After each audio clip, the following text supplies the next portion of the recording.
chemo into me, and then it's all over. There it is. You just heard it. It's done. That's it. After a few weeks off from the taxing treatment, she's back and ready to fight again with 6 weeks of radiation.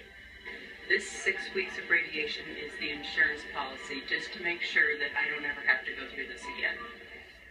Hey, Joan, good morning. Nice to have you here. Good morning. You were here last time. It was October, I believe, and you were just about to start a new wave of chemo. And I know it was anxiety causing. How'd you get through it?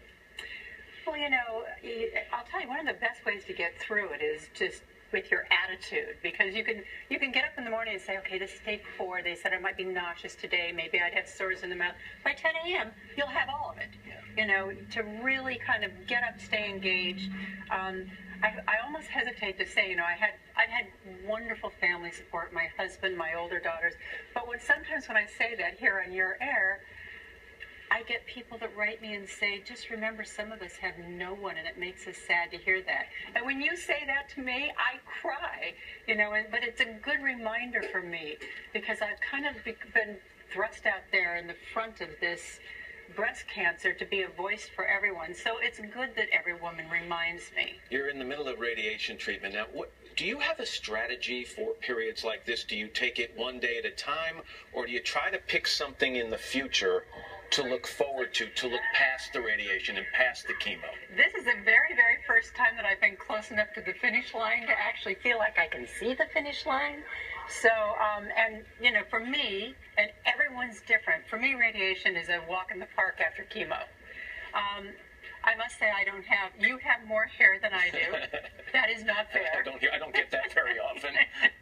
But you're feeling good. I'm feeling, the farther away I get from the last infusion of chemo, which was December 3rd. Yeah, by the way, I want to tell people, I asked you, I said, when was your last treatment of chemo? And you said December 3rd. I think you even knew the exact time of day. Oh, yes. And the farther away you get from it, the better you start to feel, even if you're going through radiation, and that can produce some fatigue in and of itself.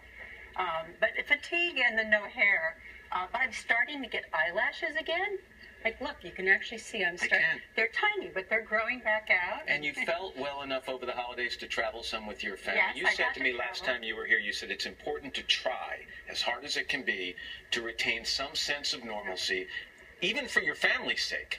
Oh, yeah, I don't want my children, I want them to be able to get up in the morning and go to school not thinking, gosh, is mommy going to be okay? Is she going to live? And so I try to be as normal as I can. It's also important for us to do that. I hear from women, and they're bald, and they say, oh, I'm in sweats, I don't even bother putting on my makeup. But you can kind of get burrowed down in that and become the sick cancer patient. And if you go outside, you take a walk, you get some endorphins going, be with people. Go out to a movie, laugh. Yeah, you have a tip. Actually, that leads right in. This tip you have, you say, don't let one bad day, and everybody who's going through this has bad days. Don't let the bad day become a bad week, become a bad month. All of a sudden, somebody is woe is me, and it's very easy to let one bad day do that to you. But we have the ability at any moment in time to change our mind.